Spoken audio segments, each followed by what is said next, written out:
Нови времења, поголеми можности за комуникација, но и отворена порта за ширење лаги, полувистини, манипулации или едноставно дезинформации. Дезинформациите се насочени кон нашите емоции и вообичаено предизвикуваат брза и инстинктивна реакција. Затоа е неопходно критичко проценување засновано на објективни факти и доверливи информации. Па како да проверите дали станува збор за дезинформација? Најпрво осврнете се на изворот на веста. Можете ли да му верувате? Се повикува ли авторот на кредибилни извори? Осигурете се дека веб страната не е на листата на страници со лажни вести. Контекстот е секогаш важен.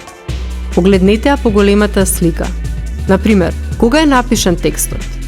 Има ли оттогаш новини што би ја промениле вашата перспектива на гледање?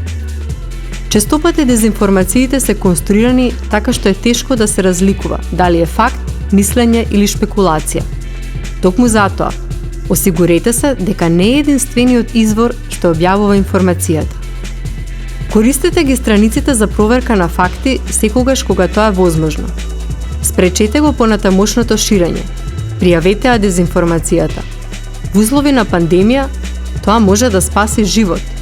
Лагите се шират побрзо од вистината на онлайн платформите и социјалните мрежи. И при тоа луѓето, а не ботовите, најчесто шират дезинформации. Социјалните мрежи треба да бидат пресретнувач на дезинформациите.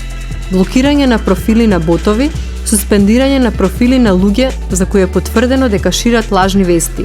Но сепак, последниот филтер бидете вие и вашето критичко расудување.